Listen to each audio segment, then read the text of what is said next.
welcome to a podcast that we're launching through Function, which is our platform, our joint venture, our baby, our child, the grandma of the baby. Your grandmother baby.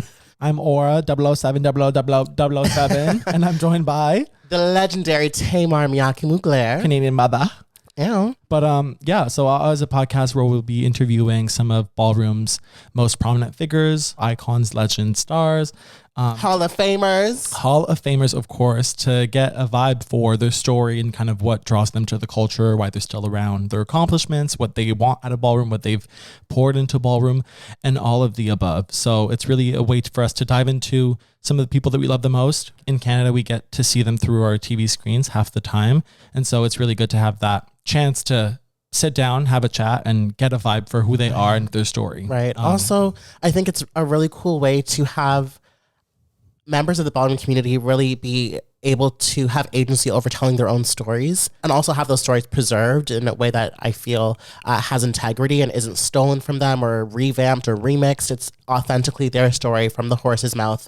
And we get a little taste of that, which is really, really nice from people that like get to pour into us and have really paved the way for us to even have a scene. Absolutely. A successful scene. The common theme is that people are so generous in sharing so much about their story and why they're here. And I hope that it inspires folks here and folks abroad to find a renewed passion, a love for ballroom, and connect with that part of themselves through somebody else's story. Himself, herself, their self, they self, z self. But yeah, so for our very, very first episode, it's super fitting that we have the icon Hall of Famer, Queen Mother, Meeka Alpha Omega. A very, very long list of accomplishments. Obviously, if you think of the girls of the girls of the girls, and it was such a blessing to have her on. We spoke about her growing up in New York City and finding her way through the ballroom scene in the very beginning, how that looked, going from Vogue Femme to Perfect Tens, Sex Siren. A long resume. Do you hear me talk about pave the way? So that was really, really beautiful. And we also got to know more about her as a person and kind of her path as a trans woman. A femme queen supreme. Absolutely. One of the first. Bitch, without further ado, anything else you want to add before we kick into it? No, just thank you to everyone for the outpouring of love and support for Function and everything that we have going on and everything that we've been doing. This is a labor of love. So please give us your feedback constructively. And yeah, share and interact and let us know what you think about the podcast. Enjoy. I have a little bit of a list here that I'll be reading of accomplishments, categories and all the things so that we all know who we're talking about. Butch Queen Vogue Femme, Butch Queen Up in Drag's Performance, Butch Queen Small Boys Runway, Butch Queen Vogue Trilogy, Butch Queen Up in Drag's Realness, Femme Queen Performance, Hands Performance, Femme Queen Sex Siren, Femme Queen Face, Foot Eye, Best Dress, Mother vs. Father, Femme Queen Perfect 10, Mother again, now Queen Mother, Outside of Ballroom, researcher, community organizer, activist, public speaker, board member, teacher, icon, Hall of Famer, and grateful. For our listeners, we're talking to the creme de la ballroom, the girls that have paved the way for us today to enjoy the originals. Supreme. Your fave is Meeka, right? That's who we're talking about. Okay. I can't. Yeah, welcome. We're so happy to have you. Thank you for having me. Yeah, let's just dive on into the juice. Mind if I ask a question? Kick it off, Tamar. Okay, so one thing that I always want to know and find interesting because of the generations, as I'm starting to see them now that I've been in ballroom for over 10 years, I'm starting to see a generational break in the next class of people that are coming up. When you first found ballroom, how did you find it, and what were your initial thoughts when you're just what is that? Or whatever, when you were first introduced to it, what was that process like? So I was introduced to ballroom from a documentary on PBS, Channel 13, really late at night. I was 14 years old. And then a few years later, a friend of mine in school was like, oh, I live by this community space for young people. I had already told her some things about me. So she was she really saw the struggles that I had in school. And she really wanted me to connect to other people, which was so funny because we were really still the same age, 15, 16 years old. And she was like, yeah, I'm going to take you to this place and we're going to my aunt lives down there. And it was after Pride. So it was still, when I went there, it was really still very the daytime. And I was like, okay, what is this? Like, it's not. I'm like, okay, where's this thing that she told me I was going to be experiencing? Because it was none of that.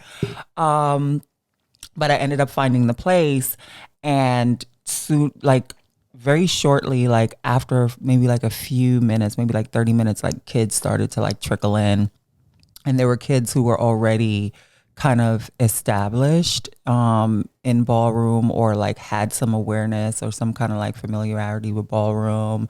So they started trickling in, and then they started playing the music in there, and then there was like this little dance floor, and they used to just go off. And I was like, oh, okay. And so this was during the daytime, but once the nighttime started to get dark, the village started to come like alive. Yes. And you're like, what the hell? Mm-hmm. This is in New York, Christopher Street. So it was right there on Christopher Street, across the street from the water, from the pier. The legendary pier. Yeah. So like it was like this, it's right next to this housing. So there's like this housing for folks in the community, like right on the corner of Christopher Street, like right before you on the West Side Highway. And right next to it, next door, was this tiny little youth center, drop-in youth center called the Neutral Zone. And so you're like right in the middle, the heart of everything. You're seeing everything as it goes by, and then you have these kids just kind of like just being a part of it. And I remember going down to the pier. Like I met some friends there. We introduced ourselves, and they were like, "Oh, well, you have to stay," because I wanted to go home. Like I had a curfew. Like I was still in school. I was. They were like, "No, you can't. Like it's gonna really like take off." Excuse me. It's okay. It's really gonna take off. Like once the sun go down and you can't go home, kind of a situation. So that was the beginning of like me constantly staying out late, leaving to go late to the village, just to hang out. And I remember I went to the pier, and like as soon as you started like going across the highway, you started to hear the music. The room cat. Yeah. You started to hear all the beats, and like people are like, there's like folks voguing on the pier.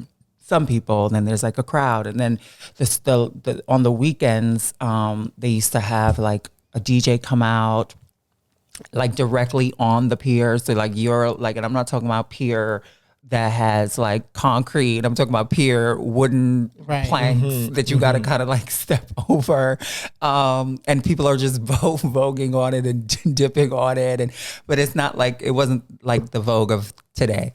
So we'll get into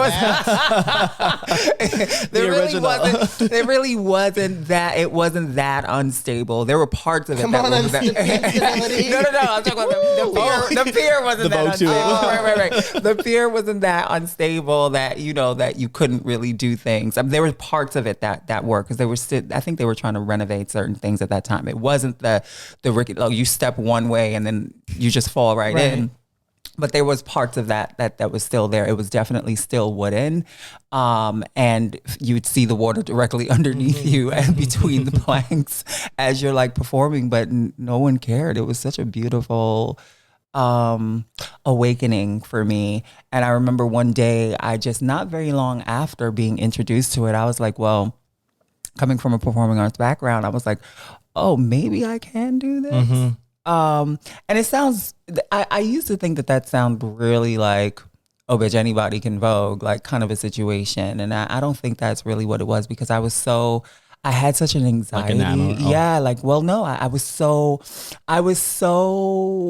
at that time, like people kept telling me, oh, you're so this, you're so that, you're so talented, you can do anything.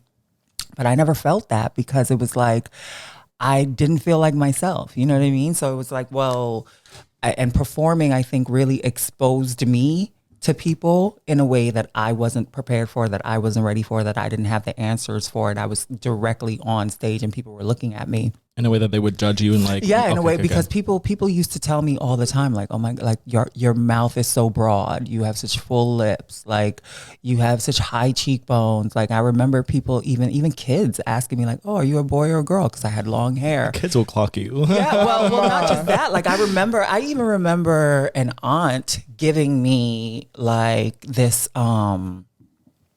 pink long john set for Christmas, and I was like so insulted. Like I was like, bitch, what are you giving? Like, girl, what do you know? Like, she was onto something. But well, she, you know, what's so funny? I spoke to her about it actually later on, as when I grew up.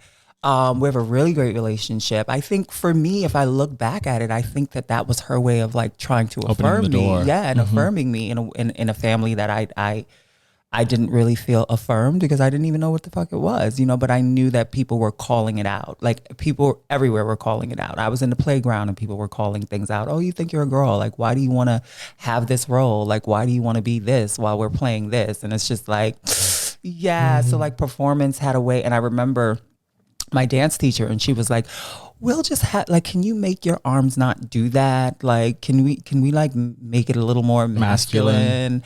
And then you started to, I remember I went from having all these solos to then joining this concert choir, and he started pushing me in the back, further and further away in the back. And I was like, I know exactly what this is. You know what I mean? Like I felt it. So for me, like performing was always so like, for those that don't know, in the choir, the men's is in the back. Bitch. Yeah, they are in the back. Exactly. If you know, you know. The men's in the back. Yeah. You have the people that anchor the sections, but usually it's like, girl, yeah, like and the really masculine looking people like get put to the front. Like if you have to look a certain way to be in the front, right? And I didn't fit that mold at all, ever.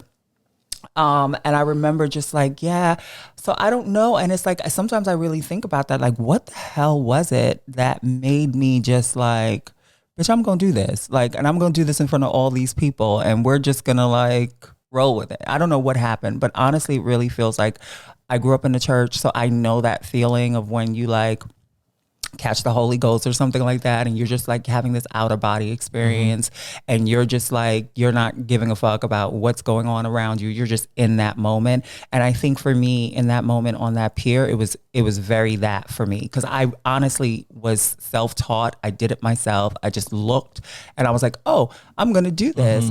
And what happened was people, and in my mind, of course I had it, I'm like, bitch, I'm going to embarrass the fuck out of myself. Like, I do not want to embarrass myself, but I didn't give a fuck. Like, I felt so like, well, bitch, when in Rome, girl, I'm with my people. So it's like, girl, whatever. And people started crowding around me.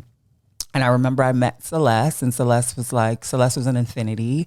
And she was like, oh, what house are you in? Like, people started asking me, like, what house are you in? Like, do you walk balls? And I was like, no, I've never been in a house before. And I remember her telling me, oh, you need to come and like, you know, come to a house meeting. And that's pretty much how it really happened. Like just little events like that, and people seeing me out. And then I would go to like the little clubs and I would do like little whatever. But I really remember, and I remember I was talking to this Penda'vis, actually. I was in this relationship with this Penda'vis, older Penda'vis. I think he was probably like one of those people that like, was he he was a Penda'vis, and then he was like what was the other house? Be a Gotti or something like that. I think it was. And I was young, and I'm sure he was already seasoned, and he had a lot of, what do you call it? He had a lot of vinyl of like Masters at Work and stuff like that, because I didn't have any of that stuff. And so I remember taking some, he gave me some, and I'll be practicing in his living room. And I remember taking some to my house and just playing it, and just like, bitch, whatever the spirit said to do, honey. I was like, bitch, I'm gonna do it. And that's kind of how it happened. Like I really looked up to Celeste a lot, because to me, Celeste was like just the epitome of what for you me. were. Yeah, for me, like she was like we were kind of the same height, same build. She was already kind of like established in this world, and kind of like people knew who she was, and it was really, I don't know. I felt a connection to her, and I just knew that she, maybe not so much then, but now looking back at it, she was the key, I guess, you know what I mean, in a lot of ways, to like introduce me and Meeka to this world that I didn't really have access to in that way, or knew of. It's really strange, but she's no longer here, but I carry her with me. I talk about her all the time. I love her very much. And she was very, very much a very big influence on me and getting me inducted into this world, because I was already around it. I mean, if you grew up if you came out in the early 90s, you are just by being in the village, you're around ballroom people. Like they're posted up on every corner. There's a different house on every corner. That's how the village was like back in the day. Like you could just walk down the block and you'll see a different house, an Ebony here or like whatever, and they'd really walk through the village like superstars, and people would talk about them. Then they had the reading corners where you have like the mean girls just out there just reading everyone as they went by. So you were going to be introduced to ballroom one way or the other. But the thing was, but no one wanted to be a part of ballroom because ballroom was still such a taboo. It was just like, well, you're not in ballroom unless you're a sex worker, unless you're on drugs, unless you're homeless, unless you have HIV, unless you were a crafter, a booster, a thief. So there were all these like prejudice against ballroom people. So even ballroom people, when dating, never really wanted to say they were in ballroom because you would be rejected, even from friendships. People did not want to be associated with you really like that. It was not like that at all. And so like you would see people, even though they were in ballroom, you could see other people as well walk past and kind of turn their noses up at people that they knew were in ballroom. But again, you couldn't escape it. Ballroom was everywhere, outside for us. Like it was very accessible for us. And then I had friends who also, like even on 14th Street, like everybody that you knew was connected to ballroom in some way. So I was going to have an encounter with ballroom regardless. Right. It really was up to me to decide where I was going to go. And to be honest with you, I don't think any other house would have been able to cultivate me and nurture me in the way that I needed to be nurtured if it wasn't for Infinity. So I'm very grateful for that, because Infinity for me, really, I carry a lot of those Infinity ways with me because they really, really were family. And I remember people like, well, what do you like? Oh, you're Latinx, you're Spanish. I was like, no, I'm not Spanish. It was like, well, it's like a Latinx house. I was like, okay, so there used to be a lot of that also, where people were just like, why are you in Infinity? So I had a lot of other houses courting me because they just couldn't understand why this little black kid was with all these Spanish folks. But I listen, they were my family. I love them so much. I didn't see that. They took care of me. They nurtured me. They loved on me. And really just like gave me an introduction to ballroom that I don't think I would have really had anywhere else. And so a lot of what I do now, especially with our house, is really just take a lot from that and really just like try to foster that kind of relationship and that kind of openness and that kind of like history and to these kids, because they're going to be sitting here one day like doing this or doing things like this. It's not about me, and that's the thing that I really try to let folks know. It's not about like getting to a place. It's about doing the work. You do the work, and then whatever happens. Because at the end of the day, like it doesn't end with you. It doesn't start with you. It doesn't end with you. Like Meeka did not create ballroom. Like Meeka came into ballroom. It was already established. So there were so many people before me that helped to create ballroom and in the ways that was available to me. So I stand on those shoulders just the same way that other people, I guess, stand on my shoulders, and people before them will stand on the shoulders of my children, because they're creating something. But ballroom is constantly moving, it's constantly evolving. And so it doesn't end with you. It doesn't end with you at all. Like long after I'm gone, I mean, there's going to be other people. Yeah. Just like there were people before me. So I think that there are so many nuggets in everything that you've just said, and I want to touch on a couple of them.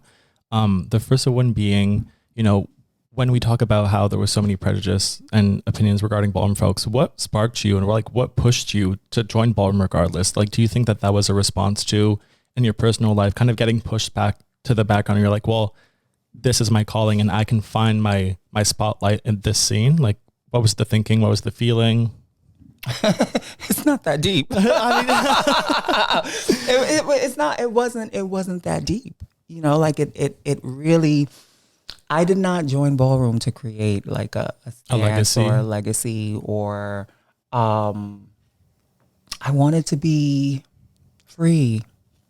I wanted to be myself. I wanted to find love. I wanted to be loved. I wanted, to feel strong and happy. I did not set out trying to create like this big, or make this big statement, because it's not that deep. I think for us, especially at that time, we really wanted to live. Like I said, like I grew up in a very conservative Christian West Indian home.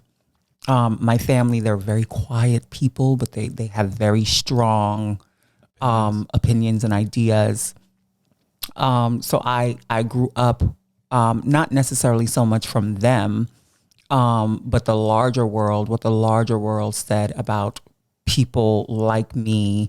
And even at that time, I didn't know. So I was understanding. But there was definitely something different regardless of what people said. And I knew that difference, there were all these negative things said about people like that. And I felt very strongly, I think I'm people like that. And so this is what people think about me. And so very early on, I made a decision on my way to church, actually, like who I was going to be. I could be the person that lived a very comfortable life and did all the things that I was supposed to do that was culturally and socially acceptable, and be fucking miserable and try to find ways to kind of create happiness within that space. Or come what may, regardless of whatever, I can be whatever this thing is that I'm being drawn to and see that and cultivate happiness in that and be free. And that's what it was for me. It's always been that for me. That's actually how I live my life on the daily with everything, right? It's can I do both? Yes, I can do both, but which is going to make me happier? What is going to make me happiest? What's going to take me closer to the highest expression and the highest version of myself? And there was no other choice. You know what I mean? I just had to go with it. And because of that, I mean, I slept on park benches. I slept on trains. Because of that, we had to like steal to eat. Because of that, there was sex work. There were so many other things. But at the end of the day, it was worth it. It was worth it. Yeah. I think that that's a beautiful gift to give yourself. And in doing so, I think the folks that take on that journey and do that type of work, gift back to everybody else around them. Like what you've contributed over 30 years, 28, is just like so bright. And it's such a light that I think that had you not taken that route, like I think we would all be missing that as a whole, right? So I think that's really beautiful. I'm gonna hurt you for that 30 years. Like you keep trying it with that 30 years. 28. I mean, there's some years, but it's not 30 years. I'm just playing. I'm teasing. But you know, like kind of going back to your introduction, Ballroom, I want to talk us through like your first steps, your first big wins, kind of how practices went, how you met your father, your mother, like take us through the journey. Okay. Memory lane. There were individual practices in the beginning. Again, my introduction to ballroom was really houses. That was the first thing. No, it wasn't actually. There were houses that were courting me. Again, like I said, you couldn't escape ballroom. So I met a lot of people. One person in particular who was kind of like my father of the time was Tim Leviticus. And he also lived in the Bronx, not too far from where I live. Currently live. Yeah. And so Tim used to have these ball tapes. So that was like my first time ever seeing a ball tape. So I never saw balls at all, except for that little glimpse of balls that I saw on the TV screen. On the TV screen. So I had never been to a ball. I had never even seen what it looked like. My first time was he had a house party This is how people, there were house parties back in the day. And so he used to like bring people over there, and then he'd play the tapes, and then he'd have a little party. And then after that, like people would probably stay the night. And then the next day you'd wake up to like, one Ashley and two, like you're just here. You're like, what the fuck? So you're in you go into his bedroom. Ashley, yeah. So you're like Miss Boo Boo. Like, you know, people are like, it was definitely very different then. I think she went by Boo Boo at the time. Really? And I remember, again, you saw these people in the village. Some you didn't see. Some were like unicorns. Like you had to be out at a time to really see. Like my mother, I never saw my mother. I never saw my mother down there. I don't remember ever seeing my mother. I think maybe I've heard of her maybe being down there maybe once or twice, but I don't even remember seeing my mom down there. There were just certain people like Keisha Ebony. She would sometimes come out there, but very sporadically, and she'll have a fur and all these jewels on and these glasses and just like, but she'll glide through the fucking crowd. So you really didn't like, you know. And I remember there he's playing the videos, and I'm looking and I'm like, oh my God. And I used to borrow them.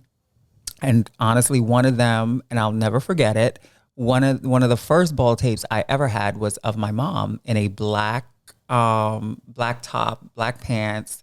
And she is voguing from Queen Performance up these little stairs. It was like an elevated runway. I used to watch that on loop all the time loop. Has she said who her mother is on? Oh, no, Sanaya. I don't think so. The one and only. Sanaya. You already know. Sanaya. Mother Alaya. Yeah. And I remember seeing it, and I was like, okay. And I kept that on loop. But the first time I walked an actual ball, like they were preparing me mostly for balls, but there were no Vogue practices. There were no like, oh, you're gonna practice in the house. Like you showed them, but usually they would have already seen you because you're out on the pier and you're being a little queen, honey, and you're voguing down. And I used to Vogue everywhere, and I'm talking about everywhere. I vogued a lot at the neutral zone, a lot, like all the time. So if I had any, and it wasn't even like, what was so funny even back then was that people that I thought were already like established in ballroom, like Nefertiti, this was someone that I really, again, it was like, they were enamored by me. And I was just like, so I kind of became like this little like the darling doll of everybody. Darling, like really very early on, where people were like, I'm like, wow, what the fuck is going on? Like people who are already like in this world suddenly taking an interest in me, and I was popular. Like I was popular in school, but mostly for the wrong reasons. Like I was called like the fag. Like the school fag, like that's Come on, really the one and only, the master. No. That's what it was. It was like the scapegoat for everybody else. They you dance, you sing, you're in everything. You're around the beautiful girls. You're popular for that reason. You're a doll. Like I am. Little did they know. Okay. No, well, you know what's so funny? It's like I wasn't the outcast in school. That was what's so crazy about. I was never like the outcast. It was people were like, I was a fucking enigma to people. It was like, how do you have this access the way that you are? So what would end up happening is that other people would clock it and then go to the people that I was hanging out with and was like, why are you hanging out with that little faggot? Like, what is wrong with you? And it's like, oh, well, you know, they dance or they do whatever. So there were things that really kind of connected me to different, and I hung out with like really beautiful girls. And so and then I started having girlfriends because I was like, oh, well, that's what Let's do it again. that's what you're supposed to do, girl. So it's like, girl, have you a little girlfriend. And then I would run away. And then it was like, borrow her heels. It was like, no. It was crazy. And then there was one girl who used to get me in drag. Oh, like way your before, partner, or just a friend? Just a friend. Okay, way before. I was like, the partner was into it. She was like, oh, why don't you? She's like, let me just like get you like whatever. It was such a strange time, but this again, like this new world of like ballroom and like the village was the first time that I wasn't being talked about in a negative way at all. I was just being received in a way that I hadn't been before. Yeah. And voguing everywhere. no practices except for what I could get in, and people just like looking, and the peers were pretty much practice. Like you do something there. I didn't really start having practices until me and my dad moved in together in 98. So like 2-3 years in. Yeah, in 98. I started to walk mini balls in like 95, 96, around that time. And then I won my first major ball at the end of 96. And that was in Philadelphia. In Philadelphia at the Prestige Ball. Really tall. The trophy was like taller than me. I'm like 5'7". I miss that. I mean, at the same time, it's so not useful because where do you put all of them? Right. Yeah. But it was so tall, but I was so proud of this trophy. Like I was so fucking proud of this trophy. Like it towered, and I wanted to. Like I didn't care. Like I wanted everyone to. It'll see be in the middle of the living room by the table. Listen, we drove all of the Infinities. Sorry, wait. What category was it for? Butch Queen Vogue Femme. So I was already storming and winning Butch Queen Vogue Femme at the clubhouse. And then they were like, well, it's time. Yeah, they were like, oh, it's time to walk, an actual ball. Like now you're actually in a house. Like before you're just like around ballroom people. You're like seeing, you're getting acclimated to the world. But now it's time to actually walk like a major ball. And it was Philadelphia. And we packed up in this truck. I think it was Hector and Jamie's truck. And we packed ourselves in there. I walked that night. And they packed our trophy, and then they dropped us off at 59th Street, back at Columbus Circle. After we came back from Philly, it was early in the morning, like really early. I was like, oh my God, I'm gonna miss school. Like this is some crazy shit. Like I was out all night. My mom is probably worried about me. Like, listen, I was doing all kinds of crazy performances shit. 4 in the morning. Listen, it was balls went. Like I remember we got there probably late that night. And the ball didn't finish until early that morning. And by the time we got back to New York, the sun was already up. So, and it's not that far from Philadelphia to New York to like that you're going to be driving from the nighttime to the morning. No, honey, we left in the morning and arrived in the morning. And I'm just there with this tall ass, skinny ass fucking trophy. It was gold, and it had like a shimmer on it. They're like, no, it was like yellow. Gold and like little confetti gold around it. A black. I love that trophy. Trophy. No, because it was very unstable. It wouldn't stand properly. But I fucking wanted everyone to see me with this trophy. Like I got on the train with this trophy. Like I pumped so proudly, with this fucking trophy to my block. Very gay phobic, homophobic, transphobic, you name it, West Indian, African American, very black, very like bitch what neighborhood with this with my gay ass pumping through like bitch what, like honey, what are you gonna do about it? Yeah. And that was the beginning of many. And so then people started to really like tap in. Yeah, I realized that people just wanted to know me. People wanted to be around me. I realized that people started to change around me. In a good way, like to gravitate towards you, like in a bad way. In a good way, like really in a good way. Where I was like, okay, I went from not being able to be comfortable with who I was to now all of a sudden people wanting to just be nice to me and just be good to me. My very best friend, and I love him to this day, Frank. I remember he used to walk Face. Big Boy's Face. You wouldn't know him. And he used to walk Big Boy's Face at the clubhouse. And I can't remember what house Frank was in, but Frank was such a was my saving grace in a lot of ways, because remember, I was still at home. I was still living with my parents. I was still in school. Well, not really going to school anymore. I was just completely like obsessed with coming in late, going away for days, coming back, like really just like living The ballroom Free. the ballroom life, very free, very free and homeless. Okay. And you know, my mom was just like, yeah, we're not going to be doing that. And Frank was like, you know, it was a lot of clashing and a lot of like, and so Frank was like, oh, well, my mom says you can come stay with us. Oh. Yeah. So this is what I'm saying. Like there were so many people that really helped to make like pulled you up and held you exactly high, so that I can still perform and still do me, you know, because they really want. And it was like that with my dad, you know, he was like, I heard about you through da da da da da. And I want to meet you. And I remember a friend of ours who didn't want us to meet. He was like, yeah, he tried to keep you away from me. And I was like, and her why? dad is Caesar. Ballroom Throwbacks.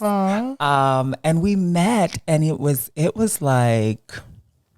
very instant. It was really, I don't know what it was. It was one of those things, you know what's so crazy? It's like, I'm going to say this, and I'm not going to say that. It's an open floor. Well, no, what I was going to say was that it looked like this scene in this show, but then I was like, no, bitch, like the show replicated a scene from my life. So it really was, we were at a diner with my mom, Carrie, Javante, Mugler, my friend, my father, and we're all having breakfast after a ball. And I'm just like, as seen on FX. Okay. Sure. Sure. I'm like, hey, that sounds very familiar. Yeah. Sure. No, have you seen that before? I'm not sure. Yeah. Sure. It was The House of Abundance. I'm not sure. It was definitely that. Like we and we talk about that night all the time, where it's like, who knew that would be the beginning of this. It was so strange because even though I was still getting all this attention, I was still not part of the crew, right? And so here I am now. I'm like, I'm having breakfast with Sanaya. I'm having breakfast with my dad. I'm having breakfast with Carrie Mizrahi. I'm having breakfast with Javante. With the girls. And I'm like, oh, have I arrived? I was like, what's going on? This is interesting. Like, how is it that I'm having breakfast with these people at this time? And just in terms of timeline, you were still it was still a I was still BQ. Okay. I was still BQ. However, I was on hormones. Okay. Yeah. Work it out. Yeah, I was on and off for a while because I was still trying to figure out like What felt right. how I was going to do it. Hormones were a thing that happened very early on, even before like I decided to even join ballroom. Oh, really? Because I had friends who knew very early on that they were listen, we came out and we were instantly like, oh, moan me out. the girl. Yeah. Let's get it early. The girls. And then you see the girls going to 14th Street, and then you start realizing, oh, my friends are starting to get up in drag. Oh, I'm getting up in drag. Like here and there. Oh, we're on our way to 14th Street. Like just hanging out tonight. But usually it wasn't just that. Like 14th Street, really, yes, there were sex workers on 14th Street, but I'm talking about everybody hung out on 14th Street. Like everybody. Like once you did what you did in the Village, everyone usually gravitated towards 14th Street, and 14th Street was lit. It went down in a lot of ways. Yeah. I mean, yes, of course, the girls were working girls also, but then you have people there that were really just hanging out, and we did a lot of that. New York was our fucking playground. Listen, we started in Christopher Street. We ended up at maybe 59th Street, Columbus Circle when we were done some nights, because you made your way from Christopher Street up to 14th Street, up to 42nd Street. And I don't know how many people knew 42nd Street back in the early mid 90s. Peep shows, like it was something. That was the first time I actually like saw someone that I was like, oh, bitch, that's me. Oh, okay. Yeah. It was Danielle Revlon. She had a photo at a peep show, show world, in a white lace dress with these bell sleeves, like bodycon dress, and I was like, bitch, I think that's it. And they were like, oh, that's one of the girls, and I was like, yeah, I think that's it. So in my mind, I was like, okay, if that was ever going to happen, like how would that even happen to get there? like that, because there's no way, like looking at myself, like I had a dancer's body. I was very like toned and athletic. I was very chiseled up, not chiseled up in like a masculine way, but very in like a very structured, like definition. Yeah, that was very like, bitch, I don't know what this is gonna give. Like once and listen, I played in drag my whole life. Like I used to just sneak in my mom's house, so I was already in drag, like already, because I already knew what it was giving. I just didn't have a name for it, and I didn't know how it was gonna happen, when it was gonna happen. But my friends, we all knew that we were girls very early, and we also had people telling us that we were girls. And just like people that were trying to get to know us, and then also people who dated me were like, yeah, you're a girl. Yeah. It was like, yeah, this doesn't feel right. This doesn't sound. And then it became a thing where, okay, it didn't feel right to be with guys in that way either, because I was like, yeah, this doesn't feel very authentic to myself. And the way that are you like, do you mean butch queens that were into butch queens? Yeah, okay. Sexually, like it just didn't feel. Like that was the right that was for me. Yeah. It just, I remember feeling really like, I don't know, like this does not feel right. And I remember one of the person that I was dating, he was like, you should do it. He's like, and even if you did do it, he's like, I wouldn't really mind. So he kind of saw me the potential, but he also was like, oh, he was with that shit. Like he was, listen, I'm wanting you. Yeah, you know what's so funny? There were so many. I don't know what it is. I think maybe now you have a lot of, because my first introduction, I never, like, my introduction of people just really accepting people was not, that whole no fats, no femmes kind of thing. Like, I don't remember experiencing that. You know what I mean? Maybe because you were not fat. True. Hello. True. Fat and femme is a combo. True. Like it was one of those things where I was just like, but that femmephobia was definitely 100% a thing. 100%. But I don't remember feeling that in those times where it was like, and it was definitely a thing though, especially as it became like closer towards the 2000s. Like I remember people putting that a lot on their like profiles and stuff, but it was just like, what were the profiles things. Like MySpace? They were really saying like no fats, no femmes. Like they were very clear, like they didn't want to date anybody who just was not was the girl that was masculine or whatever, or however they defined beauty to them. But for me, I was just like, people who gravitated towards me, especially like people who were attracted to me, I think saw the girl what was hidden behind. For sure. They were like, they were there for the shit from the beginning. Yeah, they were there for the shenanigans. They were like, yeah, you could do that, that's cool. But I wasn't ready. I really wasn't ready. I just wasn't ready until I was. Right. Yeah. All in due time. Yeah. And so kind of taking us back to the ballroom journey, after Infinity you went to Chanel. Or the other, no, you went to Chanel after Infinity, right? Chanel after Infinity. And yeah, I just want us to like walk us through from being like a regular member to then becoming Mother Prodigy. What was the pathway? Like obviously there's Chanel in the middle, but like it was still very early on for you to become overall Mother. Why? Like, why do you think that that's what people saw for you, or like that's how they believed in you? I still don't know.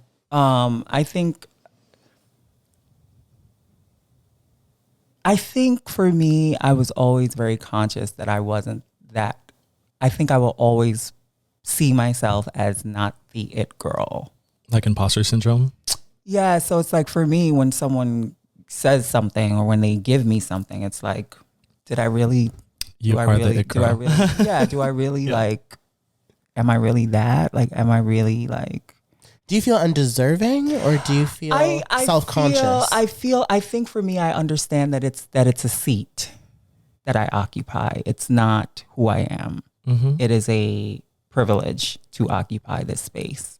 But I also know that there's a time that I'm given to occupy this space. So I think for me, understanding that makes it easier to let go of it when it's time to let go of it, right?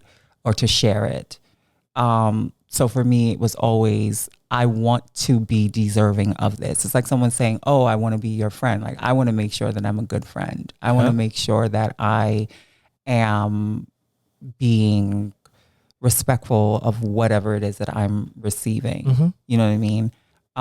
So like, again, like, I don't think, I always saw people as being better than me. Like, even with my performance, I didn't even want to look at it. I still don't even really. No, I don't look at it. My father will tell you that straight up. That's like, wild. I don't look at it because I can see your thought process.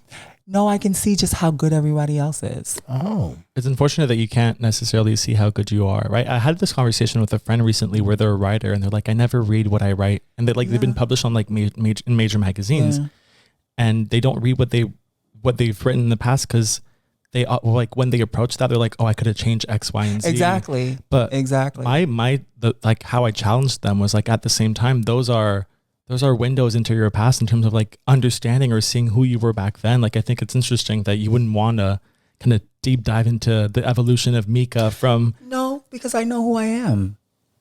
The thing is, I don't need to look back to see that. Like, it's like, if I do that, I will not create again.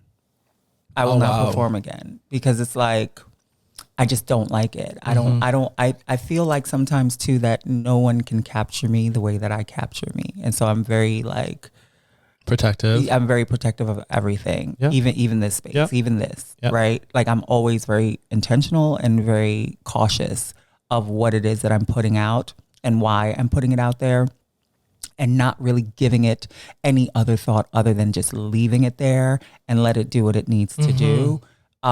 Because if I did that, it would cripple me. It would make me not even want to be Do it seen. in the first place. Because again, I was not that girl that wants to be seen. Like, I would love to be in the fucking background.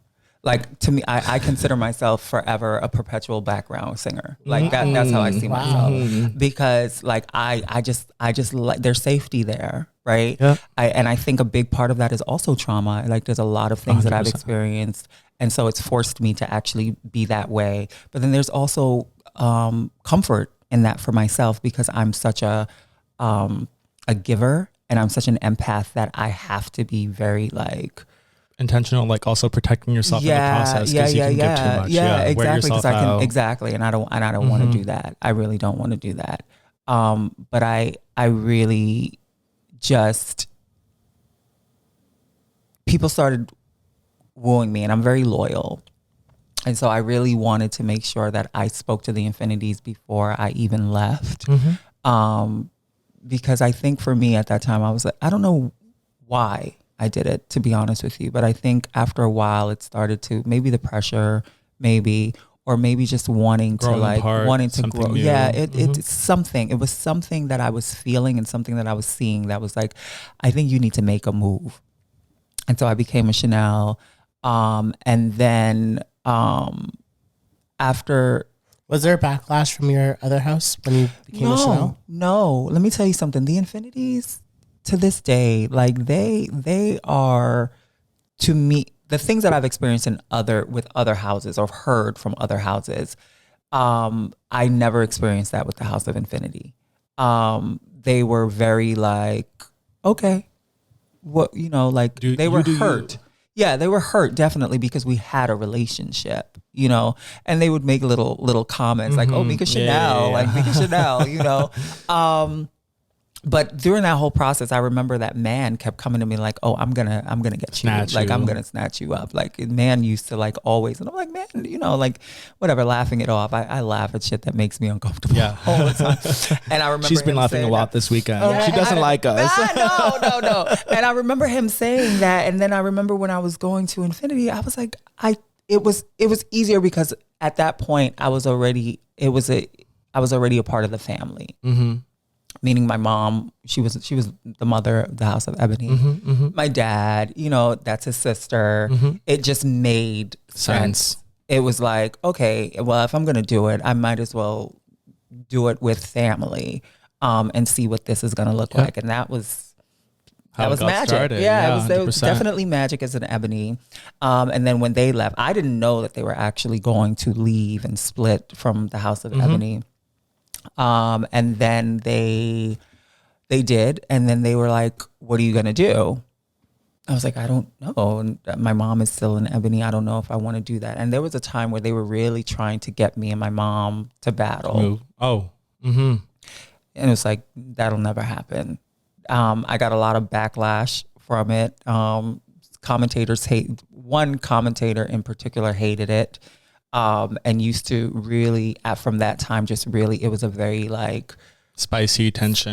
Yeah. Because you wouldn't battle your mother.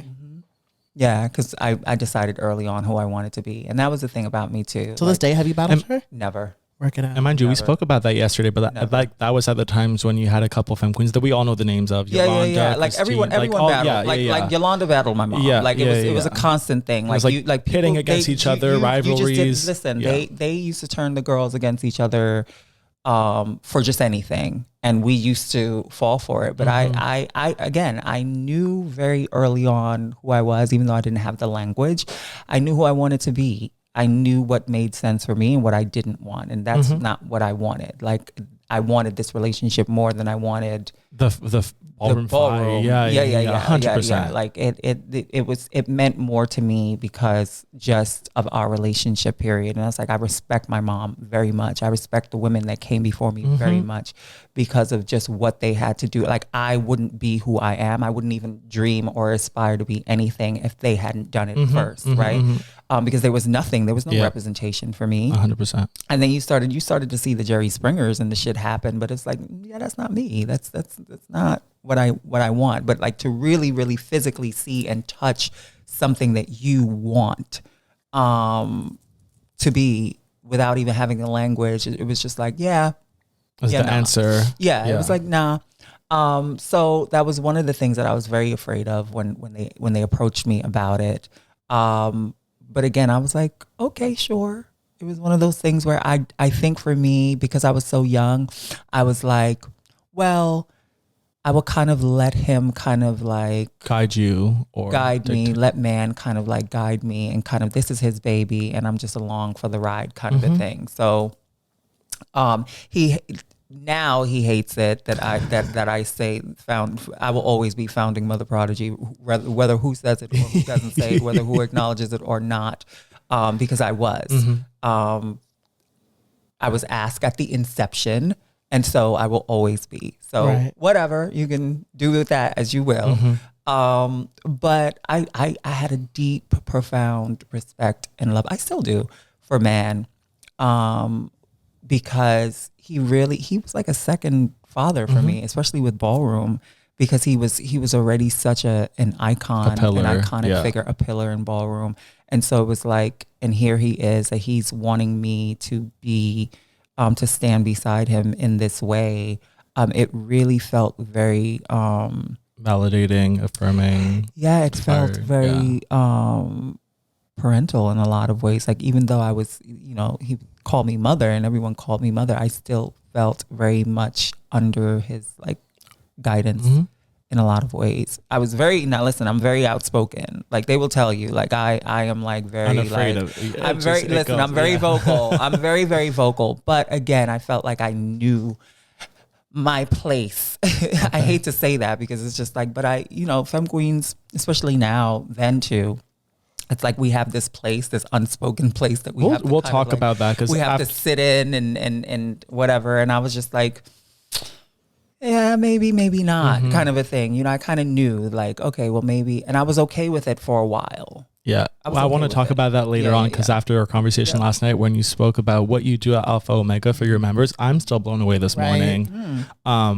But like really quickly, you mentioned that you're an empath and that's how you approach things. Like how did you approach motherhood, being a mother of a house of kids for such a long time, right? On and off at Prodigy, you were there for what, 15?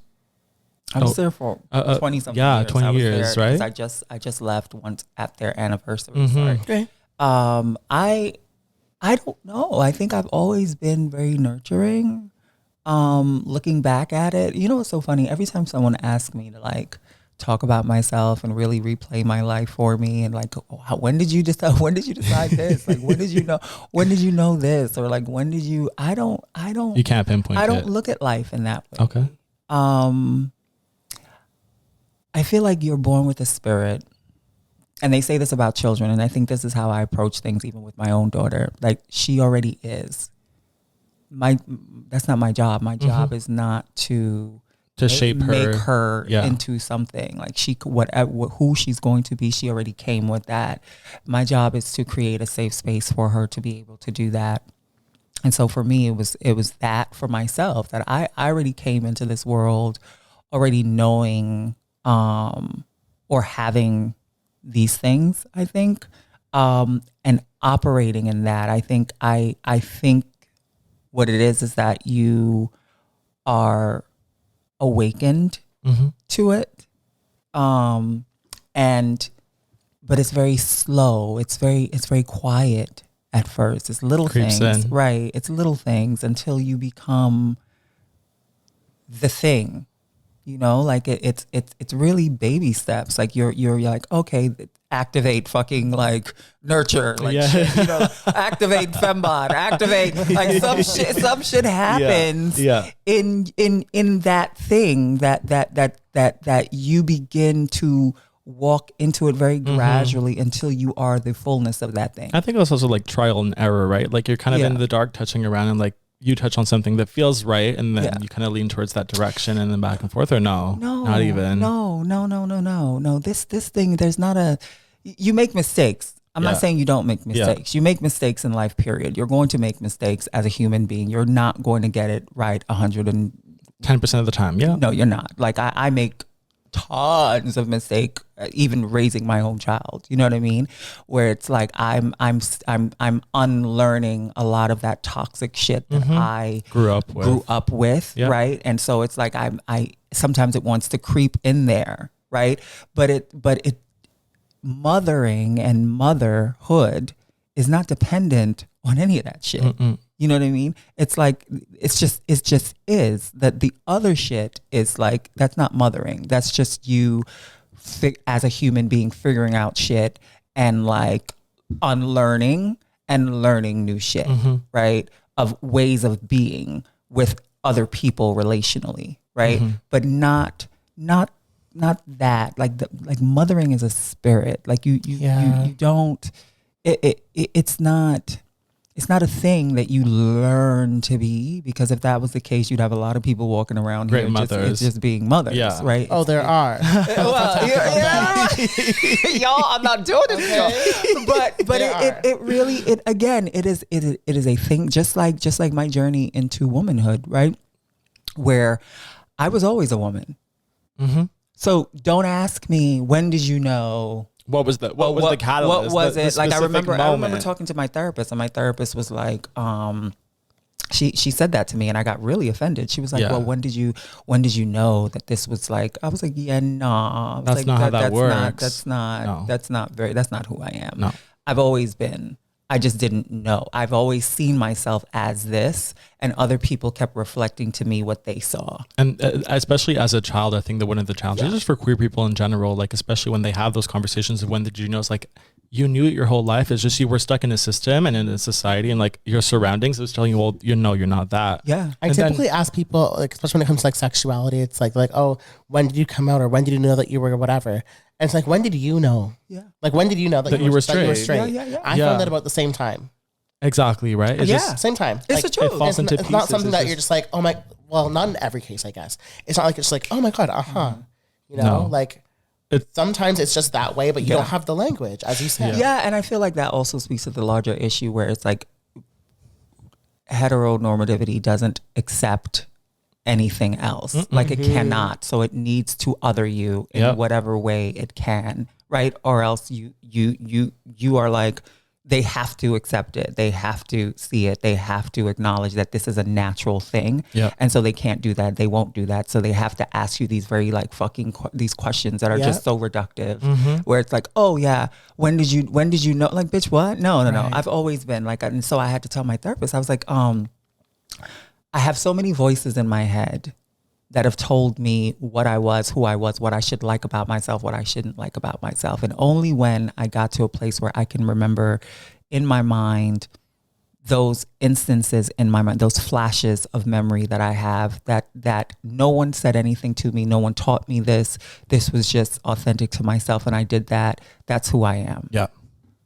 That's who I am. Yeah. And she was like, oh, okay. Good.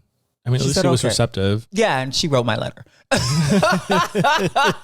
she was like, "Oh, okay, okay, we got." I was like, "Yeah, girl," because we're not gonna do that. Yeah, but it really, again, it's that for me, right? Where it's always these little things that take you to that fullness. Yep. Like you just walk into it, and you just are until you become Queen Mother, honey. No shade. Talk about Queen Mother. The newish, since you guys launched the House of Alpha Omega. Take us through the process of why Alpha Omega. So it wasn't even a choice. It wasn't a choice. No, it wasn't a choice. Forced. Hands behind your back. No, it wasn't. It wasn't even a thought. Like when he decided that was his baby. That was like, I had my own plans. I was gonna do my own thing. Like we didn't even really talk about it because my father, his understanding of me and his is like, my daughter's gonna do what she want to do. She's gonna be in it when she wants, and she's gonna leave when she wants. And I don't want that. Like I want to be able to kind of cultivate this thing and do this thing with someone who's gonna be consistent. And so I wasn't a thought for him. And for me, it was, okay, I want to do this thing. This thing is my passion. Meaning starting a house. Knowing, and really more so for the political aspect of it, really, because I'm a radical bitch at the end of the day. So it's like I really wanted to say something, and I wanted to do something that was going to be so different than what is actually out there. I wanted to center the Femme Queen in a way that hasn't been in a very long time. And I wanted it to also have like a social justice-y kind of like feel, especially with the work that I do. I really wanted to kind of marry the two. And so I was like, but I had actually brought up to Man. I was like, Man, I think I want to, some things that happened. And I was like, listen, let me, I'm going to do this with you. No. I'm going to do this with you for one last year. Okay. While I kind of like get my feet wet in this thing and kind of help you out and kind of end PRO, like, because I started here. So it's like, once we have the anniversary, then with the understanding that I was going to leave after we hit that 20 year thing. I was like, it's only right. What ended up happening was that I started realizing I don't have the time to waste anymore. That if I was going to do what I wanted to do, that it needed to be now. Yeah.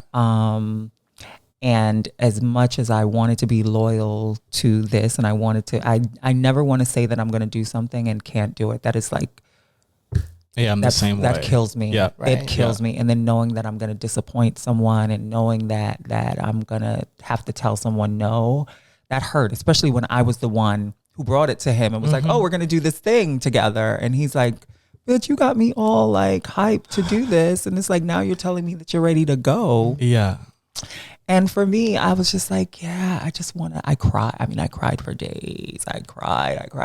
Which is understandable when it's like 20 years of your life. Like 20 years. Listen, like I love Man so much. I respect Man so much. There are things that he does and things that he's like done. Throw empanadas at the Mugleres. That was so like out of throw line. empanadas. Listen, that was so at the Mugleres. That was so disgusting. It was not okay. That shouldn't be happening, especially who you are in this world. Yeah, that shouldn't happen. But you can't choose your family. No shade. You know what I mean? There's still like so much on the good side too, right? There is. And then also it's ballroom too. So it's like people. It's kind of fun. Things. It's kind of a hot. It's like there's so many things about it that it's toxic. It's a lot of shit but that's still very ballroom. You know what I mean? But it's like, but again, like I said, like we are a representation and a reflection of the larger world. And so all of the shit that is out there, we're going to replicate that shit and internalize that within this space, right? We can call motherfuckers out for it and we can definitely hold them accountable. But for me, how I deal with colonized people is I still love on them. I still love on them because I understand that a big part of our issues is it's societal, it's larger, it's systemic. Yeah. So I can't throw people away especially in our scene, but we definitely can hold them the fuck accountable. We can bench them. We can sit them the fuck out. And I wish that we did do that a lot more. And I want to see that happen. But anyway, so like my father brought me on and he said, listen, how about while you get this thing together that you just come on as a mentor for my kids and kind of like help them and just help me with this thing while you kind of do your thing until you're ready to do that. And then at my ball, you can come out as whatever you want to do. Yeah. And so I said, yeah, okay, that's fine. I said, but just I don't want to be expectations. Seen. I don't want to be, I don't want to be seen. I want to do it behind the scenes. I don't want people to even know that I'm involved with this thing. I'm good. He was like, no, but you need, I was like, no, I'm good. I was like, I'm good. I'm doing it. It's fine. I did it. And then after a while, like, I think maybe like a few months in, like, they brought it to me, like, the kids really love you. They really want to this wasn't he's like, no, I want to bring something to you. He's like, I want you to know this is not my fucking idea. He said, I know where you are. I've told them they don't listen. They don't want to listen to me. Kids, but they want to talk to you. So I talked to them. And this was a conversation and I was like, okay. I said, okay. but I said, let me think about it. Yeah. And I was still thinking about it up until the coldest when I debuted. I was still, it wasn't yet, because I was still going back and forth because me and my father, we've worked together before, but it's like, listen, me and my father, we're very much alike in a lot of ways. And we're very strong people. So it's like, I don't know, people think that, so it's great. It's perfect. Fairy tales and daddy's girl and no, honey. We be reading each other. Like we don't see eye to eye in a lot of things, but we agree on so many other things, especially the fundamental things, which are important. And can work together to reach. Right. And my father's for the girls. He loves the girls. He loves his girls. And so it's like I have yet to find a man, and I don't want to disrespect anybody in ballroom when I say that, because I just don't, and I'm only speaking from my experience because I don't have that experience anywhere else. To me, my father is the epitome of what it means to love on your girls. I've never seen a butch queen love on the girls like that outside of relationship.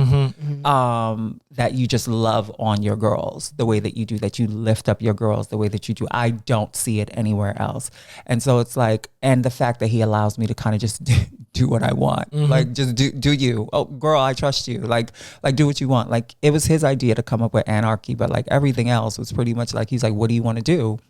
I was like, well, this is my vision. This is what I want, and it needs to happen. He said, well, go ahead, baby. Let me just like tell me what you need, and and we make it happen. We set up meetings. We do what we do. He's taking me to the venue, so helping to create the stage and actually the whole layout of the place, and mapping out where the stage is going to be, where it's not going to be, how long it's going to take to get there. Just a whole bunch of like logistical shit and just like technical shit that he really just allows me to kind of just like, he wants me to build, and also be seen in your work, and to be seen, right? Because to him, he's like, bitch, I need people to get to know Misha. He's like, people know Meeka. He's like, but I want people to really see like you have so much fucking like talent that you have yet to tap into in ballroom. He's like, I've seen it because I've seen you. I've seen what you've done behind the scenes. There were things that I was doing behind the scenes anyway, like just like creating things for other people, creating things for myself. Most of it I made. So it was like, oh, I get to kind of just like, he's like, baby, do what you want. Like, he reads me because he's like, I don't feel supported here. I don't feel supported. You always tell me no. You never let me get my way. He was like, I want to get my way. I want to get my way with things. He was like, there's things that I want to do, and I just tell people no because of you. He's like, but I want to get my way. Like, this is literally him. Like, a conversation with him on FaceTime. I want to get my way. Like, give me that. No. It's just things there's just things that I'm just gonna say Still no to. Still no. Things that I'm gonna say no to. Now, don't get me wrong. Like, it's very collaborative. But what I'm saying is that the way he loves me and the way that he like allows me to kind of just like take the reins and create, like trust your vision, and really trust me again, and respect me. It's the trust and respect for me. It's the love, trust, and respect that I wouldn't get anywhere else. And I'm able. And what's funny is that I'm able to kind of do the things that I was going to do had I started my own house anyway. Like, even cultivating the look of the house. Like that's definitely they look over. There's definitely me, because it's like I wanted people in the house that, because we just who I am outside of ballroom. I think people know me in ballroom, but I don't think people understand that there's things that I do outside of ballroom that are just equally important to me. 100%. And so it's like I want to make sure that whatever I attach myself to, that it is a representation of myself. And really just making sure that we went after people who weren't necessarily ballroom, or people that we can trust, or people that we'll be able to have conversations with and it not leave that space. Like very intentional about how you post on your social media presence, like just how you are just in general. You know what I mean? I'm sure people think that's oppressive, but it's really not. It's a way of being in relation. And I think that's something that people don't talk about a lot, is how to be in relationship with someone else. That's not a romantic relationship, or can be, but just how to be in relationship with other people that you say that you love. Right? It's also that's a reflection on the entire group, right? Like all it takes is one member to go off script, let's say, and right. Oh no, we nip that in the bud. No one is immune from being benched. 100%. Nobody's immune from being held accountable. No one is immune from like, oh, what you did was wrong. You know what I mean? Like I said, we don't all agree, but again, we address very heavy things. And so for us, like the people that we bring on, they need to be able to understand the space that they're occupying, that again, that it's not about a title, that it's not about you even. It's about what we're doing here. We're cultivating a legacy, because you have to remember this started in 98 in a diner. So like, we're not here for that shit. Like this is a legacy at the end of the day. Like we have something to do that is like a calling. Respectful, like right? A mission, it's respectful. That's respectful to our legacy and our time here. Because again, I don't want to keep sounding morbid, but we understand that we are not going to be here. My father's very public about the things that he's gone through health wise, and so that was very hard for us. With just the possibility of him not being here. You know what I mean? We lose people every day. We just had a death in our family, and that we are rallying around one of the overalls, Sultan, right now as he grieves. But that was also very sudden. We understand life in a way, and legacy in a way that I don't know if other people people are thinking about it, but that's what it is with us. It's really about even the way we approach practice, like letting folks know, like this is not about right now. It's about where you're going to be in the future. Like we're not going to be here. We understand that, and we're very intentional about making sure that that's conveyed, and that the people are here, that they're here for the right reasons, and really get that and can safeguard relationship, especially in a space that traditionally doesn't, in a lot of ways. Like it feels like sometimes there's things that are just so not off limits. In ballroom, you mean? Yeah, in ballroom. Like 100%. You can say whatever, Health you can do whatever, you can cut people's face, you can mace them, you can throw, you can mace the whole entire camera. Yeah. You can, and then post about it and drag people online and do fucking lives and all kinds of shit. Again, I'm not calling anyone out, but what I'm saying is that for us, it's bigger than that, right? That's also a legacy, right? All of the shit that you're also doing is a legacy. And for us, we want to make sure that our legacy reflects really how you feel, and what you that want. You can cultivate your legacy how you want to. If that's where you want to go with that. If you have looked over your life and the totality of your life, and at the end of it, this is the narrative, and this is what you want to leave behind. This is what you've cultivated. And this is what you need to stand on that shit. Right. And you need to know that it may not be received well. And I'm not saying what we're doing is like, oh bitch, like we're ahead of the fucking curve. But again, we are choosing to do things a little different. I think that we can call a spade, right? I think that I won't. Like, I would just say that, like, obviously, to your point, I think there's freedom for people to kind of put in the work or kind of navigate a certain way that'll inform the legacy that they leave behind. But there's a difference between like being the mixie girl and the girl that's like focused on community building and kind of making sure that her members are set up for success in terms of just like off the floor as well, right? I think that there is a difference there that we can't just say a blanket statement of like, oh well, everything is as good as the next, because it's not. Yeah. Well, I believe in revolution for colonized people, so that's how I look at everything. I look at everything as baby steps. It's a marathon, right? Where it's like, you pick it up, you pick up the little marathon. What is that? Relay, like a relay race. Like a little relay where you pick the it baton. Up somewhere, you pick up that baton somewhere, and then you hand it off to someone else, right? Yeah. Because that's how liberation works. Yeah. Like you're not just going to get free like in one lifetime. It's impossible to do that, right? Because it didn't take a lifetime to get here.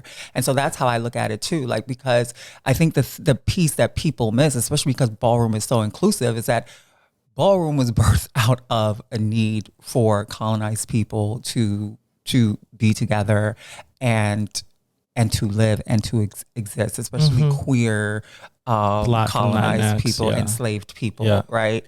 So we need to like address that at the end of the day. It's liberation work. It will always be liberation work. And so that's how I look at it, right? That if we only what you do will last. Right. And so if we're going to get to a place where we're one day free of all of these isms that we replicate, because like I said, we are a reflection, right, of the larger shit that's out there, because we replicate that and we're navigating through that within this space. Right. And so if we're going to get free one day from all of that shit, then we're gonna have to start somewhere. Right. Yeah. And so for me, it's okay, what do I want to see even when I'm not here? Yeah. Right? How do we begin to do that? How do we begin to start dismantling those fucking things that we uphold so much as normalcy in this space? It's like, oh, okay, do this. Yeah.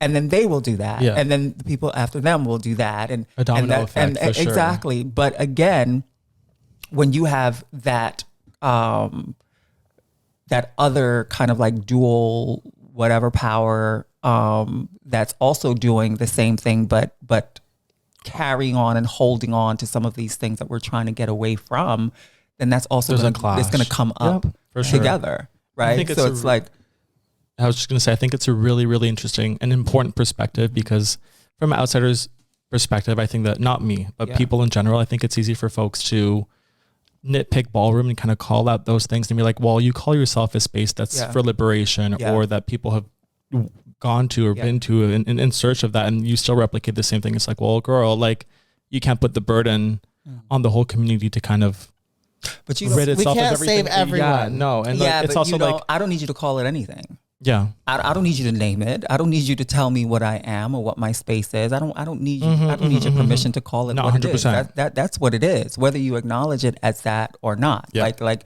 it that's what it is. That's what it will always be. I have a quick question. I know that the whole world went through the pandemic together, and it definitely changed the scene here in Canada, like, drastically.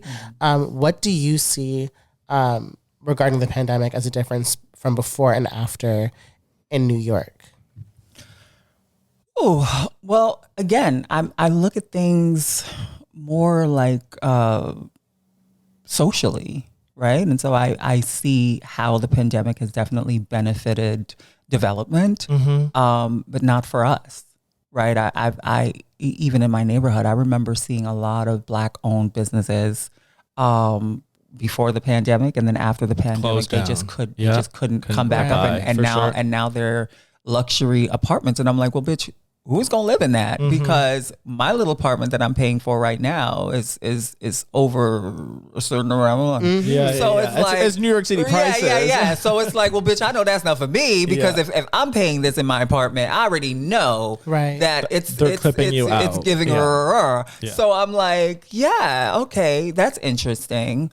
So I see it as almost even like eugenics of community. You know what I mean? Where it's like, okay, we're going to use this. I used to joke with my partner all the time, because I remember I live in Flatbush.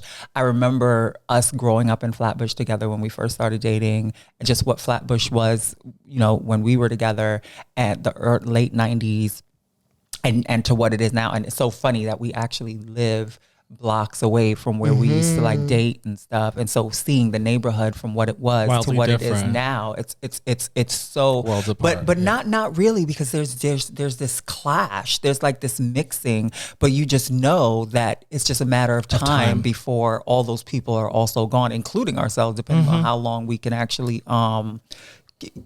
stay there, because we're very privileged in a lot of ways too, right? Like we're two income household, you know what I mean? Like we make good money, but we also understand, but that's only going to get us so far for so long, right?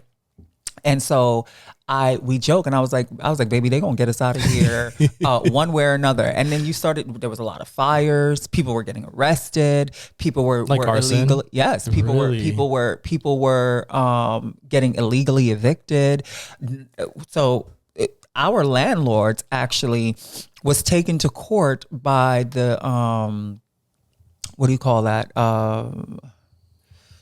Attorney General. I was just gonna say, wow. yeah, really? Yes, because they were tacking on renovations that they were not doing to drive up the prices and get those people out of the apartments, out of my building. And so it was a big thing. They took they took them to court. They won, and so now they've rebranded themselves as this new leasing agent, but they're still the same. Yeah. They told me that my rent I didn't have to pay for a month, right?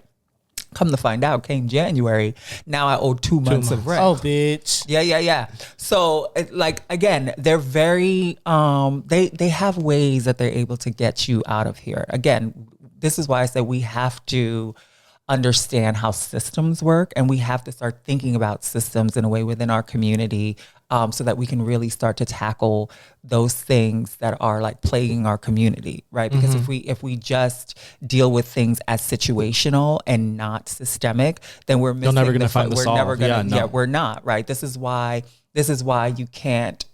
This is why we're still just holding one person accountable for the actions of like 20 fucking people, right? Or why we feel that we can't hold people accountable and still love on them, right? That it needs to be a one or the other. That we have to hold on to them because it's like, well, if we don't, then it's gonna just shake the fucking like. And it's like we have to understand that sometimes we replicate some shit. But we're not going to get free of it if we don't uncover it.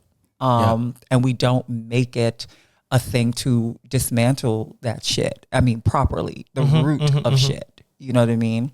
Because a lot of our behavior is learned behavior. Yeah, no. I think that speaks to your work that you do outside of ballroom as well. I want to talk about that quickly. Yeah. Public speaking, activists. Like, I know you've kind of spoken about why you do it, but how has that looked over a career? So I've always been a fighter. My mama will tell you that. My mom, like, I remember even I fought for my older brother, even though he's taller than me. And I remember my mom tells this story of when I was like maybe like 3 years old, 4 years old. And my brother had gotten this lollipop that he didn't want from the store. And the guy wouldn't give him his money back. And he was crying. And I went up to the store.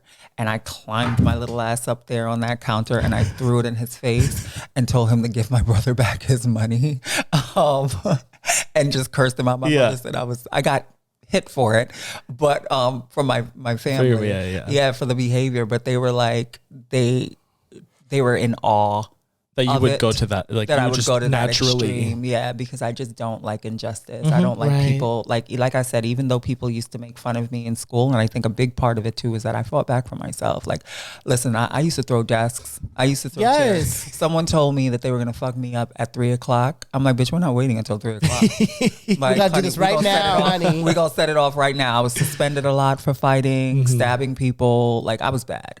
I was the queen, but people also knew, like, don't mess with her. Don't mess with her. But but people would though, and then they would feel bad. We're like, oh, you got fucked up by a faggot. Like, not my language. This is their language. Right. Where it's like, oh, you got fucked up, and so then they would want to have to come back to like to prove redeem themselves, and they gave none of that. Right. And I was backpacking. No. But like I've always, I just don't like. I know what it feels like to be wounded. by people. I know what it's like to be excluded from things. I know what it's like, and I'm talking about deliberately excluded. And I don't like that feeling. And so it's like, if I'm fighting for someone else, I'm really fighting for myself at the end of the day. It has nothing to do, like, I wish I could be like, oh yes, I just want to create this. No. I want to make sure that I'm able to, and people are able to like me, or able to actually like live and access the same fucking shit that you are. Like, I was never satisfied with people telling me what I deserved. But it took, but there were also this other shit in there that fucked with my mind that said I didn't deserve it, right? And so a big part of that is like wrestling with myself, with what I know, with what I want to deserve, and what people told me that I didn't deserve. And so fighting and the frustration of that, and understanding that that's not a great place to be in. It was like, bitch, there's nothing else, right? And I didn't purposely go after this work either, right? It was like, oh, like, I'm experiencing this on the job. Let me send this fucking incendiary 5-page email and like CC all and let y'all know that this motherfucking place is racist as fuck, and we're not here for it, kind of a thing. So it was things like that was like, oh, and by the way, so let's connect you with. So I connected to the Sylvia Rivera Law Project, because they actually were helping me, because I did not exist. Like, even though Meeka existed, like, I did not exist because I did not have identification. I had nothing. I had no access to real healthcare or hormones really that were legal. So I was really just in this place of like limbo, need and help and need. Right. Like, here I am, this public person in this space, but in this other place, I don't even exist. And how do I do that? And so a friend of mine had said, oh, well, they had gotten their name changed at this place. And I was like, oh, okay, great. I'm going to make an appointment. And I went there, and we ended up just like falling in love with the people, making connections. And they were like, oh, Misha, would you like to help us out? I was so grateful that I was like, I need to give back, because you guys just helped me out so much. Like, I want to be deserving of what you just gave me. Like, you gave me a life, so I want to be deserving of it. And that's kind of how that happened, just connecting. And they were like, oh, well, do you want to volunteer? Yep. Do you want to do some fun? Do you want to do some fundraising? Yep. Have I done fundraising before? Nope. Let's do it. Oh, we're going to this march. Yep. You know, oh, like, do you want to sit on this board? Yep. You know what I mean? So it was really just all of that. And then those connections led to other connections, and then having access to doing certain work with certain people, just kind of like, now I'm being added to like research projects, and now I'm going to the Department of Health, and I'm like presenting these things with the Department of Health to the Department of Health, right? And so it just, like I said, it wasn't very intentional in that way. I just knew my spirit, and I gravitate towards those kinds of like causes where I just don't like it. I don't like to see harm. I don't like to feel it. I don't want to cause it. And so what better way? And then reading, lots of reading, again trying to figure out who I am, because I had so much dismantling of self that needed to happen, even as myself. Like, I still needed to unpack a lot of the shit that I held as like core shit about myself that at the end of the day were not even my own. Like, it took me a very long time to even be able to grasp the spirituality, right? Even the spirituality that I had, right? I was performing spirituality until I got to a place where I started to understand what it was, and what it was in relation to me. And then realizing like, oh wait, that resonates with me. Like that connects. That I receive that. I accept that. And then rejecting all of the other shit. So yeah. Oh, that's great. And then in addition, sorry to cut you off, I was going to say, in addition to your work at the Sylvia Rivera project, you were faculty of the Crystal LaBeija Fellowship. I am. What's that like? It's great. So I get to do some ballroom history stuff too. Like, that was some of the stuff that I did, like I said, because I'm so passionate about like the history of ballroom and the liberation work of ballroom and our connection to liberation of Black queer people, just not even just Black queer people, but just Black liberation in America, and just how integral ballroom was to it. It was really just like, oh, I want to be able to share that. I want to be able to really be. And they were like, yeah, do what you want. And then they were like, oh, and then we would have conversation, like I said, because of the work I did, and I would just say things like, I thought about this thing and I really want to know, like, what do you guys think about just like, they were like, oh yeah, turn that into a workshop. I was like, okay. They're like, yeah, you could do that. And I was like, thank you. Okay, I'll do that. They actually reached out to me. I don't know if I told them yes, but I think they're doing another cohort soon. And I've been meaning, so thank you for bringing that up. Absolutely, plug yourself. I've been meaning, yeah, we're gonna do that. I'm gonna do that, y'all. I'm saying yes again to the second year, because that was my first year doing it, and I really loved it. I really do. Yeah. You were the recipient of the Avis Penda'vis Angel Award and the Octavia St. Laurent Trailblazer Award. How did that feel to get that recognition from the community? Or like, what are those awards for those that don't know? Yeah, and kind of, was that a like full circle moment where like, oh, I've actually arrived and like people are not finally seeing, but people are seeing what I've contributed. So, you know what's so funny? What awards are this strange thing that I feel like that we replicate from the world, like from the world, that I feel like they're nice to receive, and I like them, but I'm always reminded of just like the work that those people did. Like I remember Octavia, just like in Paris is Burning, saying things like, the world is for me too. You know what I mean? And like just watching her, just wanting to be seen and be successful, and to now have an award named after her, and then to be the recipient of that, it's like I want to be deserving of it, you know, but also understanding the privilege in that as well, you know.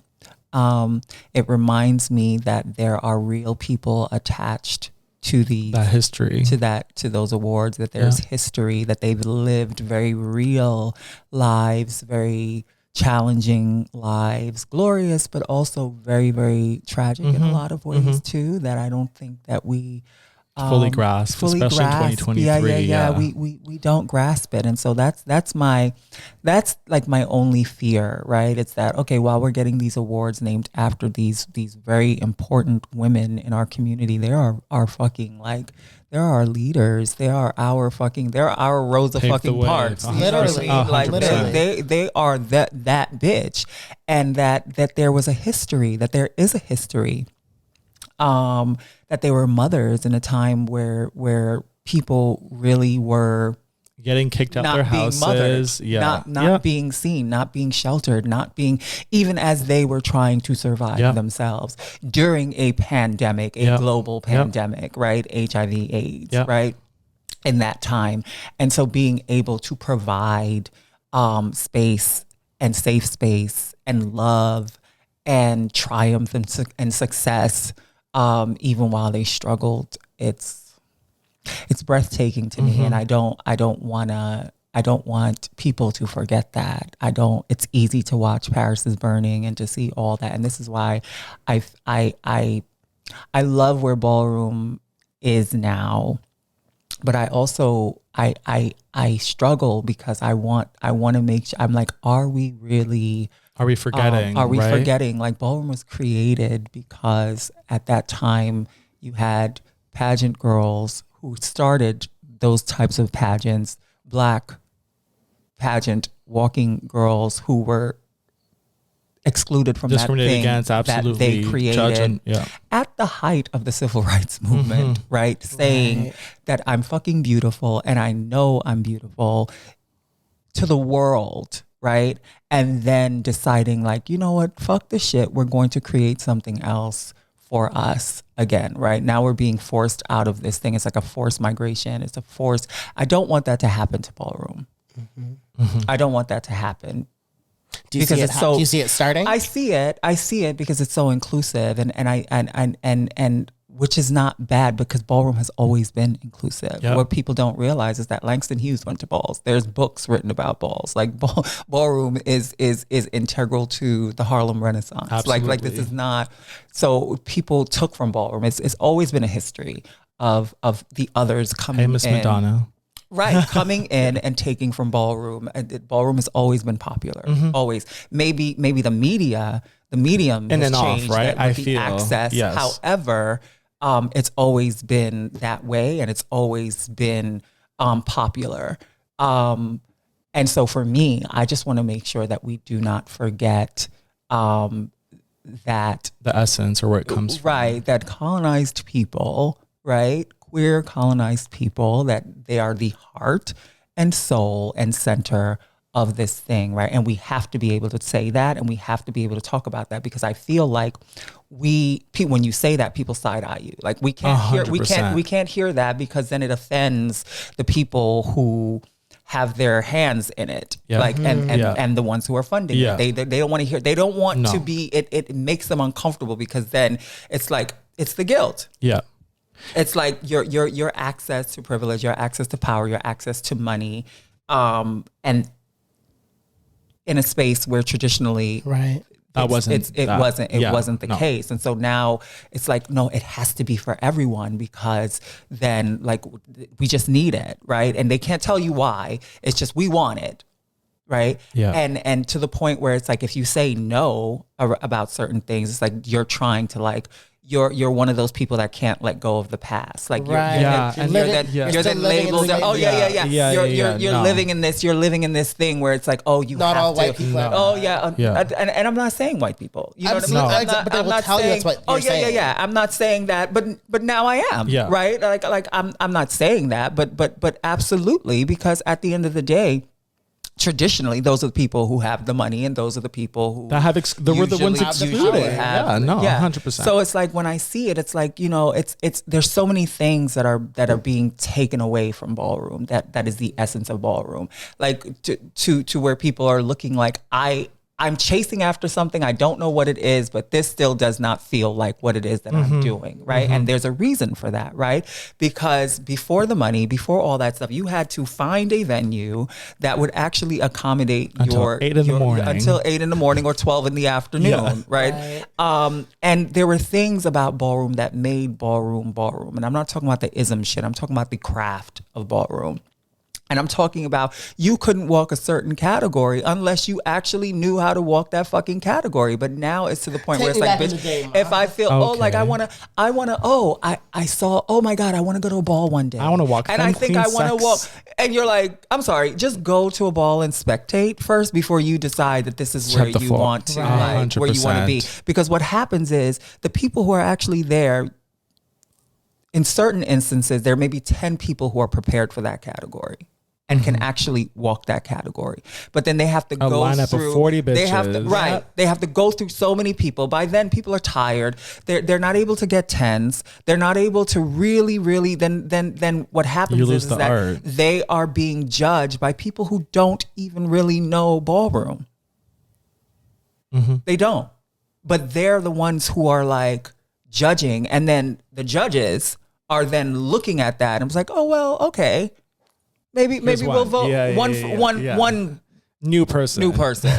Oh, two. What? And you. There's times where I've literally looked. I'm like, bitch, fuck. If I know her or not, bitch. Did y'all just see? What and then we you just have saw. people looking, and it's not a matter of opinion. It's not subjectivity. It's like, bitch, are we looking at the same fucking thing? Yeah. Right. Yeah. Because fuck taste, fuck preference. Are we looking at the same quality? Right. Are we looking at voguing, or are we looking at gymnastics? What are we looking at right now? Right. Yeah. Because it you're then like, oh, okay, that's what we're doing, right? Like you will see me on a like I don't chop people anymore. Because I feel like at this point, these people, like, there's times where I do. There's times where I'm just like, oh my God, like I and I hate I can't that. stand no, it. No, but I hate that. I hate that. I hate that I have to be in that space where I'm like, judging something that I have to judge something that I know damn well should not be up there, right? And I struggle a lot with that. And I shouldn't have to. As a judge, you shouldn't have to. You should base it solely on what is being presented in front of you. Is it good enough to get your 10s? Yeah. Or is it not? And it's like, okay, then you have these people looking at you and you're like, what the fuck? And you're the mean girl because you're you're the mean girl. I've had to walk off panels because I've done that. This is why I won't support certain people, because if you're asking me to be on a panel and then you revoke and you revoke my, especially for fucking performance, right? I'm not sitting here saying that I'm like you're the girl. You are the girl. Please. No. But I'm saying you can call me that bitch, right? But in my mind, I'm not. No, I'm like, oh no, I'm not that bitch. You have to understand. I also come from a very technical background. I come from, so it's like technique. So if I'm seeing something that does not look like the quality of what it is that you're asking for, and then you have categories. Nobody is bringing it as the fucking category. Everybody's in a fucking leotard and heels. It's like, what the fuck? What happened to fucking Butch Queen Vogue? There's so many things that have been normalized where it's like, okay, at some point you have to kind of like, and it's a shared responsibility, right? You can't just blame the performers, because the judging will influence how people bring it out. Exactly, but this is what I'm saying. It becomes this cycle, 100%. Of fucking like, okay, so this is just what we're going to do. And before you know it, you're at this place where you're like, bitch, how do we get back? But by then it's like, but then people would be like, well, you're stuck in X amount of era. You have judges again who are scared to even judge, because it's like, oh, they don't want to be labeled as mean, the mean, the old girl. And there's right? ways that you can do these things clearly. But again, even if you do it that way, people are still going to be looking at you like, oh, how dare you? And then they take it out on your children. And then they take it out on your children. Exactly. So it becomes this retaliatory thing where it's like, okay, what the fuck are we doing here? You know what I mean?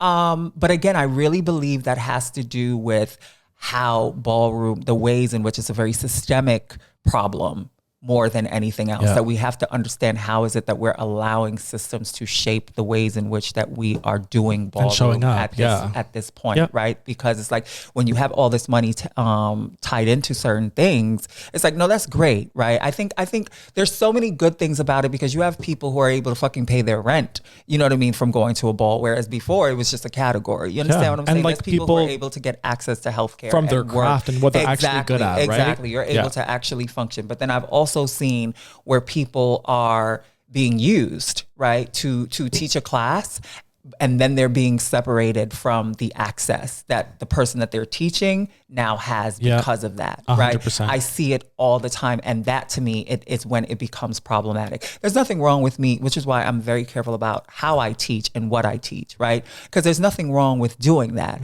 But when it is that, again, the people that this was created for are not benefiting from that in any way, that's a problem. 100%. That's a problem. And that even to say that then becomes a problem. You are now tapping into the systemic part of it, the systemic problem, and how we replicate that, and how we as other begin to replicate that. And even though we call ourselves good people, it's like, you have to call that shit out within yourself. Like, holy fuck, like I'm appropriating. It feels so fucking relevant, because I don't know. Do you watch Drag Race? No, I don't. It's a bit of a real. Me neither. Yeah, no. I watch it, but like I have massive issues with the way that RuPaul has appropriated ballroom over the year, and it's like it's lateral extractivism. Especially when she wasn't really. I remember that she was never a ballroom girl. She was never a ball. Like no, she went, but then around, but not always, in. Right. Yeah, she came that's to the it. Right. Like it's not exactly. It was one of those things where it was like, well, bitch, I'm here. Yeah. You know my name. Exactly. Like she was with the club kids. She wasn't with the ballroom girls in that manner of like being involved, like a Meeka or Sanaya or whoever that can actually. That's what I mean when I say back in the day where people, it was still like, oh, those are the ballroom girls. Exactly. You know what I mean? Exactly. And so it's like, but we're like, and And so her entire show to me is drawn off of ballroom. Yeah. Like they keep referencing and bringing back Paris is Burning. I'm like, first of all, it's still contemporary. Like ballroom is still around. Why do we have to bring it back to 1980s every single fucking time we bring up ballroom? And this season to me was season 15. It was the worst because they had a mini ball where they had like their drag queens kind of Vogue, but it was awful because they don't Vogue. And there's this one performer, her name is Anitra, and she did a talent show, and she's like walking that duck, doing a terrible duck walk, and it's like walking that duck. It's like walk that duck. And she now has merch. And walking that duck. Yeah, I'll get into it, right? And so people like Laomi and Aja have called her out, being like, "Hey, like it's actual nogging." And I was watching the reunion last week, and RuPaul brought it up. He's like, "Anitra, I heard that some people are calling it voguing, some people are calling it nogging. What do you feel?" And her response was, "I call it vogue-ish." And then RuPaul then laughed it off, which to me is an issue because then he made it about money. He's like, well, how your merch sales doing with the walk that duck. And she was like, I made a pretty penny. It's not $1 million yet, but we're on our way there. And she's now booked for Pride. And I'm like, here in Toronto. I commented under the Pride post and I was like, hey guys, like I just want to know what's Anitra's booking fee and what are you paying? First of all, are you paying local ballroom girls to also perform at that? And if you are, I need to know the relationship between each one because she's built a platform off of a culture that she's not even a part of. But see, that's what I'm talking about. It's like people know what they're doing, right? 100%. There's I'm sure she knows this. I know she knows it's a duck. She knows, but she doesn't want to be like she's trying to be cute. And she doesn't want to have any liability for calling it a duck walk, right? Because then she'd have to pay someone else, right? And it's like someone else gets a part of that coin, just in case someone has like branded that name in some way. It's like, oh, girl, it's this cheeky way of like oppressing a people. That again, it's a fuck you to our it really is a fuck you. Well, you're a capitalist at the end of the day, and capitalism is rooted in the oppression of Black people, and so you have to be comfortable with that in some way, to even talk about it in that and way. to even muster up the nerve when you're caged about it.